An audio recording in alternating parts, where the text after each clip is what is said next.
One of the original Big Three, Britain's former Prime Minister Winston Spencer Churchill comes to New York to make the speech which he promised would be of international importance. The big city takes him to its heart, all except a few dissenters at City Hall who gathered to heckle the man who led England to victory. Newly elected Mayor O'Dwyer is on hand at the traditional greeting place, and the disorderly element is quickly subdued.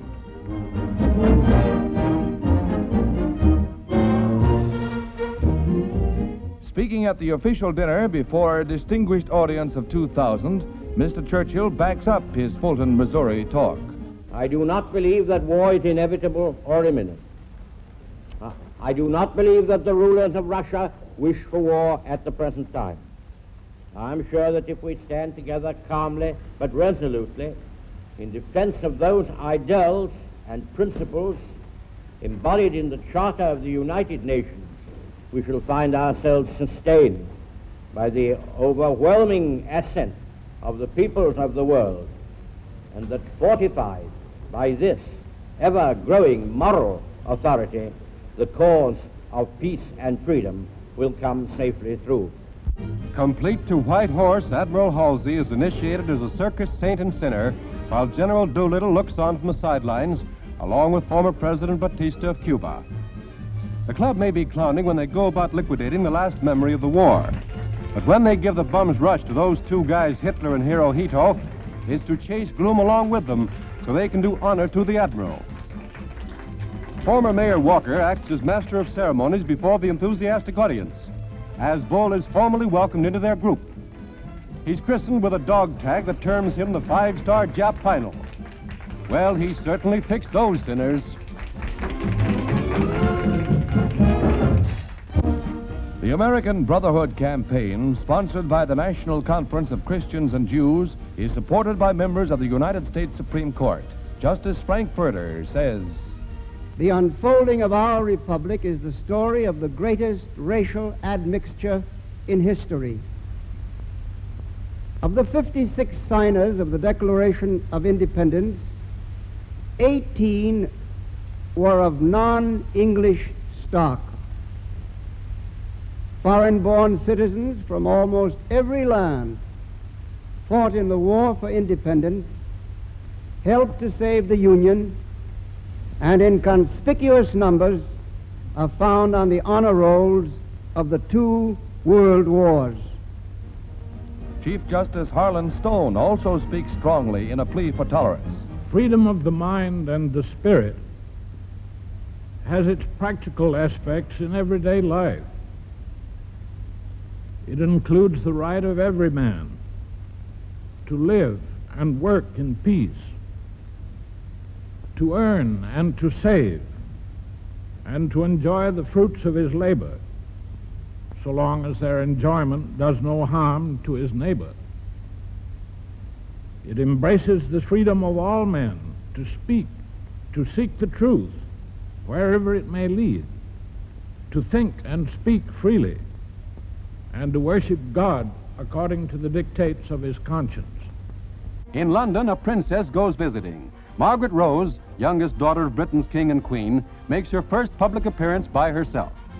The 15-year-old princess visits a children's club. And yes, it's Ring Around the Rosie. Some are too young to be awed by a real princess, but they all give her a royal reception. Herbert Hoover arrives by plane in Rome on his special trip to Europe to observe famine conditions at first hand. Italian Food Minister De Gasperi greets our former president, who plunges into the task of finding ways of averting starvation in nations torn by war.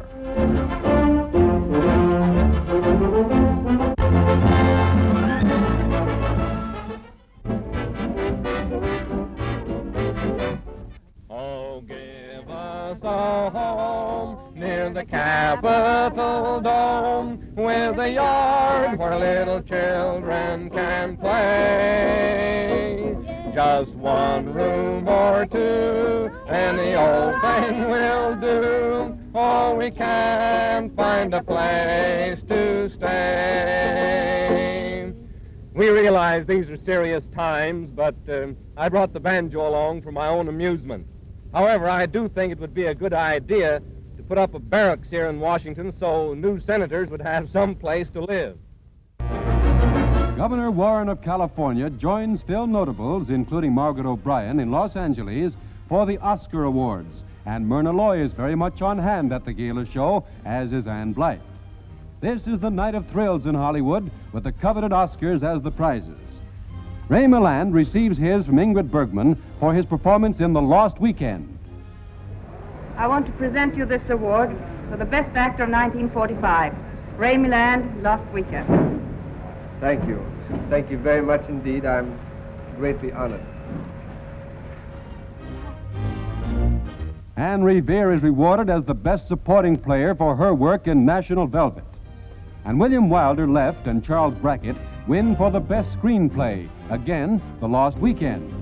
And here's an award for Bob Hope coming up. Bob, on behalf of the Board of Governors, I'm going to present you with an award. You have been so wonderful for the last 7 years in mastering and ceremonying our show, so would you accept this? What is you wanted that? an Oscar for many years. Here it is. Are you sure you can spare this? Huh? Yes. I knew that Look gave an award, but this is the first time I ever knew that Reader's Digest was in this racket. Well, look, your name is in it. I'll run down to the gas station and have it pumped up. Thank you, Mr. Herschel. Thank you very much. Okay. They say there's nothing new under the sun, but Miami's balmy climate brings out the balmiest in headgear. This snappy little mousetrap model vies with the strainer type trimmed with the latest in fish scalers. A millinery scoop, and it's a bird. Ping-pong balls nestled cozily in a steel wool nest. Yes, girls, the newest bonnet fashions are to be found in the nearest hardware emporium.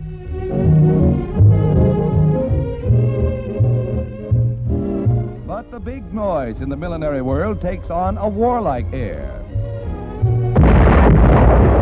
Our personality parade takes us back to Europe again, to England this time, where the First Lady of Filmdom gets a royal welcome on her arrival by plane.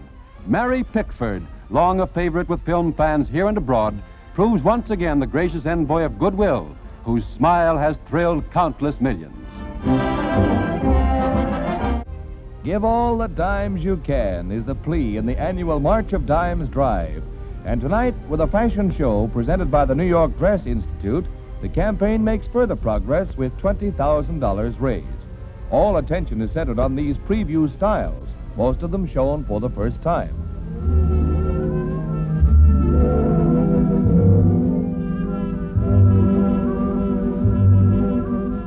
The March of Dimes dress, designed especially for tonight's gala occasion, as were these other styles.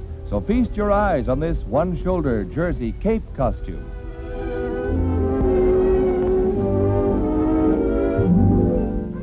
Here's a taffeta bare midriff gown, just as pretty as the model herself.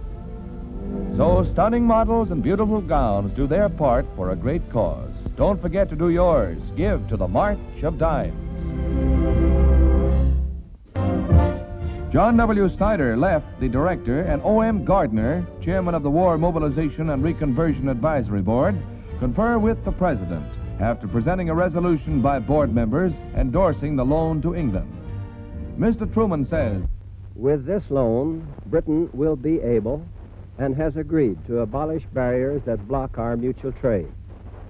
This agreement is good business. Good business for the industries of America, good business for our farmers, and good business for our workers. Foreign trade is vitally necessary to an expanding American economy. Our system cannot survive in a contracting economy.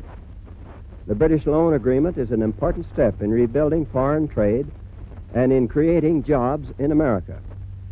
The alternative to the British loan is trade warfare between nations. Peace can be built only on a foundation of world economic cooperation and stability. The British loan is a cornerstone in the world's structure of peace. Edward R. Stettinius, United States delegate to the newly formed Security Council of the United Nations Organization, attends the first session in London with Ernest Bevin, Britain's representative. Also on hand for the important meeting of the 11-member council is Russia's delegate, Andrei Gromyko. The council charged with preventing aggression hears from Mr. Statirius. Mr. President, the Security Council today begins its history. It will be a history momentous in the consequences for the human race. This is a new beginning in the long conquest for peace and security. Many failures lie behind this day, and many difficulties lie ahead. This time, we cannot afford to fail. We have a great deal of organizational work to do before we can complete the security system, indeed intended by the Charter. Let us begin now upon this work. If we build sensibly and steadily, and in loyal friendship together, we will not betray the hopes of the men and women everywhere that are today placed in our hands. The Air Forces get set for atom bomb tests as top radio crews man ground instruments which send big flying forts into the air without pilots.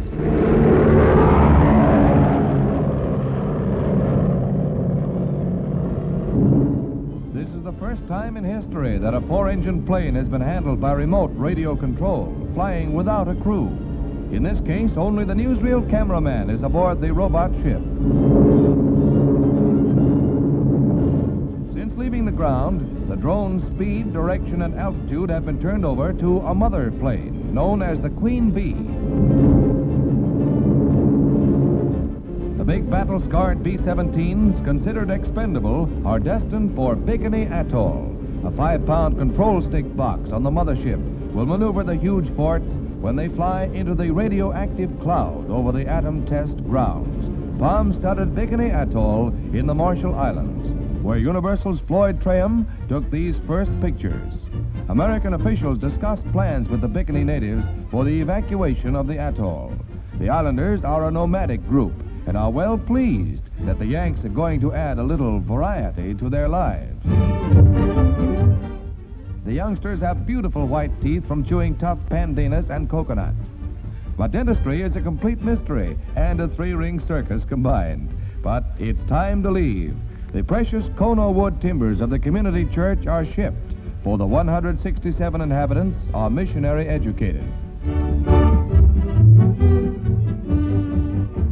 The women and children will sail for their new homes as soon as the men folks have them built. They're off for the atoll of Rogarik, 109 miles away, where there is more rain and better coconuts.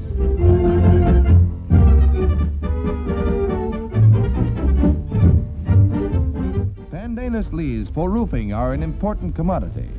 Here the natives will be safe from the atom bombing tests at Bikini, those tests which are so highly important to the world, the tests that will help chart the future for us all. Warsaw, the first major city to fall prey to the Nazi Blitz, counts its wounds, and after 6 ghastly years digs out of the havoc caused by the Luftwaffe, which put the torch to a defenseless city. The task of rebuilding this great capital is a staggering one. But little by little, life returns to the shattered city.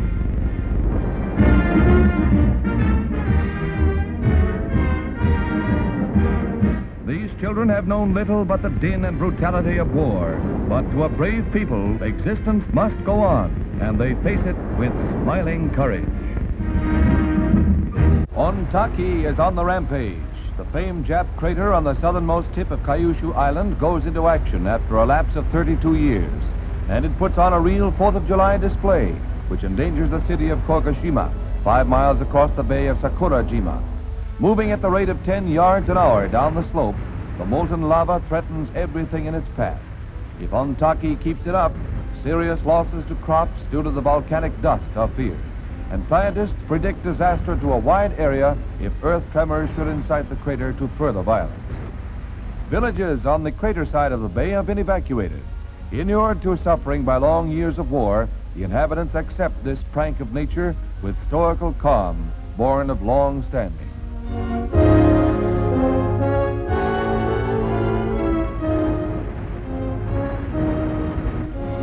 Mother Earth, in one of her more destructive moods, stages a spectacular show. The mightiest warship afloat, The carrier Franklin D. Roosevelt is on her initial shakedown cruise under Captain Apollo Susek, her skipper.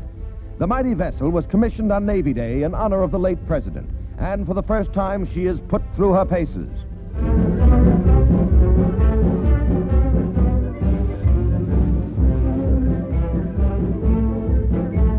She carries a formidable nest of planes protected by gun batteries that were unheard of before the FDR was built. As the fledglings try their wings, one helldiver runs into trouble. He can't make altitude.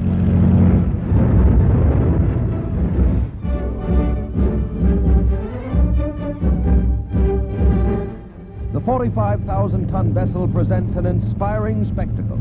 When the carrier was commissioned, President Truman dedicated it to world cooperation and peace, and she stands as a mighty symbol of our aims. The signal officer still plays the key role in bringing the Corsairs in safely.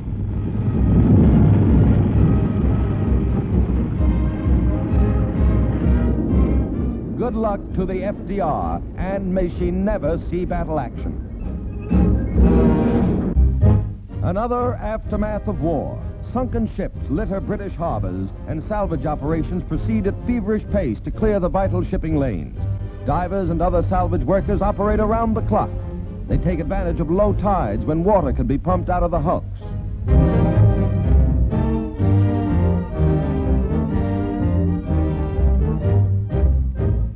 These pumps are capable of handling thousands of gallons of water a minute and have helped in the raising of hundreds of vessels.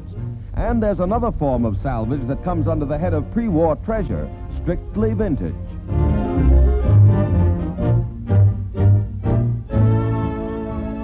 When the ship has been floated, it is towed to the nearest available beach, where further salvage operations are conducted.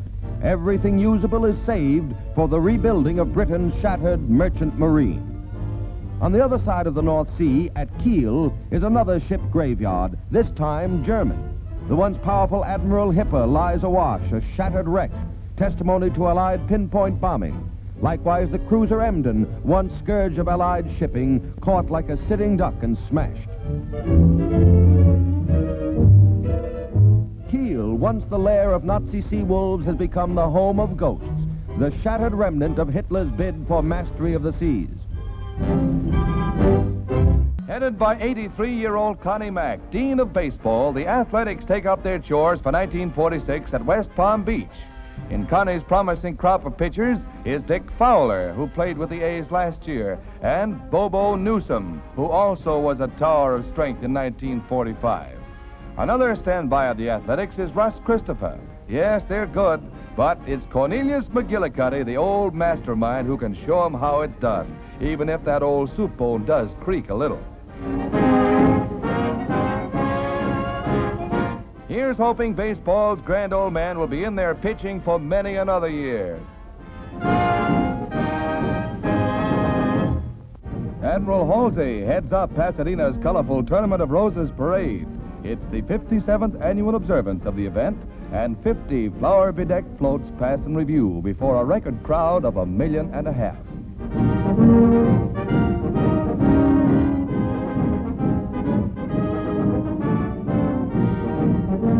San Francisco, United Nations Charter City, wins a prize for a float which best depicts the theme of the pageant: victory, unity, and peace. 4 miles of dazzling blossoms gladden the spectator's eye.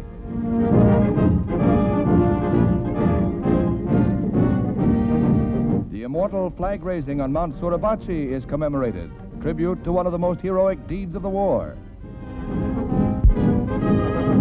And in the afternoon, 93,000 customers jam the Rose Bowl to watch the classic struggle between Southern California and Alabama as 19-year-old Harry Gilmer picks up 12 yards for the Crimson Tide with Admiral Halsey looking on. And then a quarterback sneak by Self nails down the first score for Alabama. One of the longest gains of the day is rolled up as Alabama's Pettis gets away for 51 yards, winding up on the luckless Trojans' 23-yard stripe.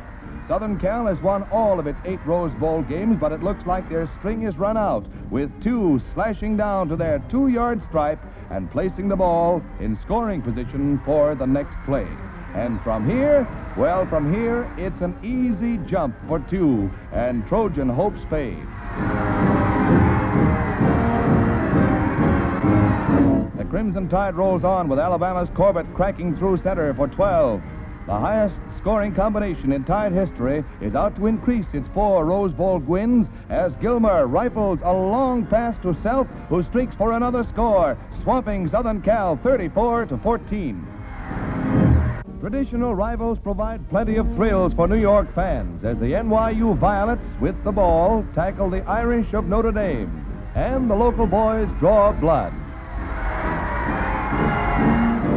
New Yorkers love their basketball, and NYU rooters are on edge as the Irish uncork some rough and ready play to keep the fans keyed up. They're out to repeat last year's victory when the South Bend Cagers won, and it's tough on the hometown rooters. The Violets are far from blue right now as they ring up another and forge into the lead. Boy, am I nervous. NYU again out to sew this game up for good. Here's the one that does it. And the Violets win 62-58. And that's where I came in. 20,000 fans jam New York's Madison Square Garden for the Golden Gloves Tournament of Champions. Right now, local interest is being provided by a couple of youngsters who really throw their weight around. Ezra Goodnaham hails from Huntington, West Virginia, and the heavier of the two, Tony Borsellino, is from Newark, New Jersey. They're amateurs with wallops that keep the fans on edge.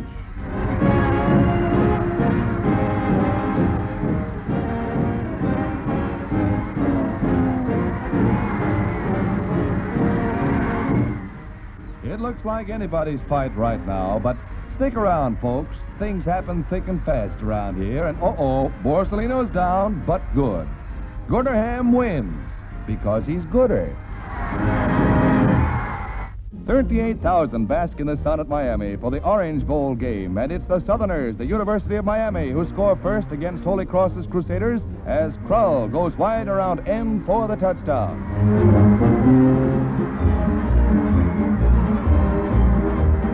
It's a nip and tuck battle all the way until Joe Byers gets loose for Holy Cross and gives a beautiful exhibition of broken field running as he chalks up 54 yards in bringing the ball down the field to Miami's 26-yard line. And that, fans, is a run. This run sets up a touchdown for Holy Cross, and it's Kozlowski who drops back. He goes to Brennan, who grabs it on the 1-yard line and falls over to tie up the game. And here's one of the plays of the year. 10 seconds left. A Holy Cross pass is juggled until Miami's Hudson gets hold of it and streaks down the field. 18 yards for the winning marker. The game ends, but the rules allow the play to be completed. The trip was necessary.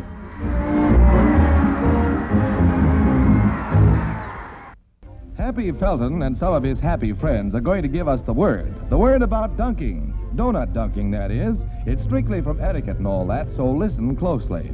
First, we see Happy himself fairly serene about the world in general and dunking in particular. However, his neighbor prefers the grab and bite style. Don't be afraid of the donut. It can't bite back. Of course, if you're not sure, go after it with 2 hands. According to the word from the Dunking Association conclave in New York, compounding a felony is the only thing that's taboo, along with spilling on the old lady's new tablecloth. Okay, so she hasn't got a tablecloth.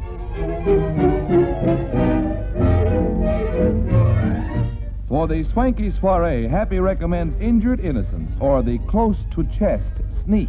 This is especially apt for fugitives from household justice, introverts, and Happy Felton, who makes dunking as exciting as taking candy away from baby.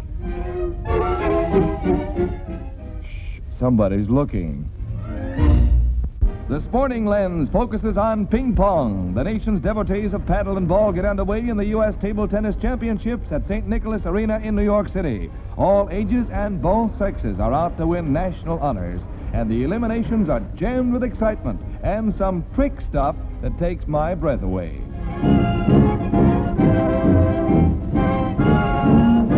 Laszlo Belak is a worthy opponent. In fact, he's dexterous, ambidextrous, and pedidextrous. If you give him an inch, he'll take a foot.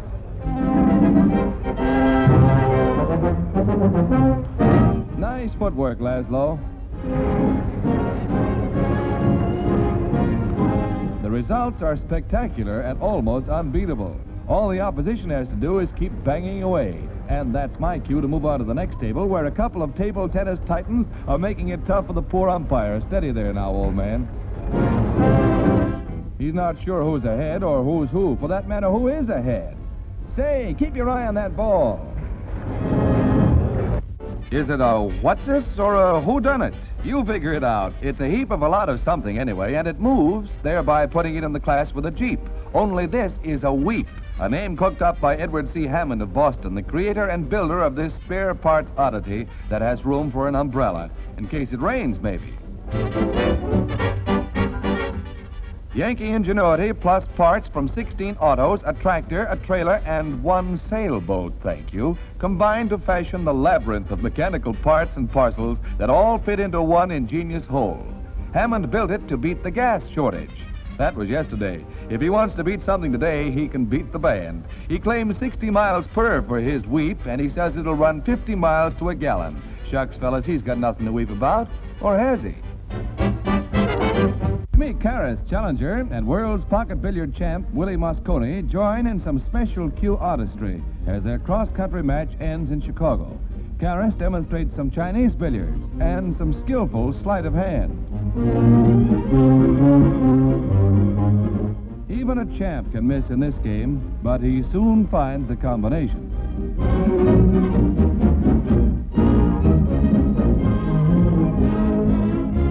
Mosconi massays out of a tight spot, the grandfather of all massays, and zingo! If you find yourself behind the 8-ball, just follow Jimmy's example and brush your troubles away.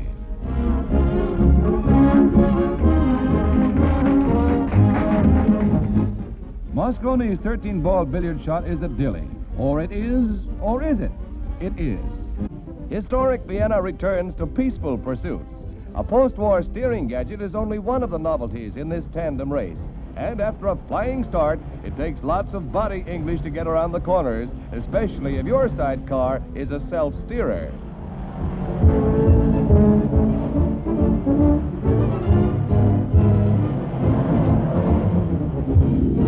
The Austrians turned out in full force to witness the sport. Their country was the first to feel the crushing heel of Der Fuhrer, and a return to gaiety of any kind is welcomed by the traditionally joyful Viennese.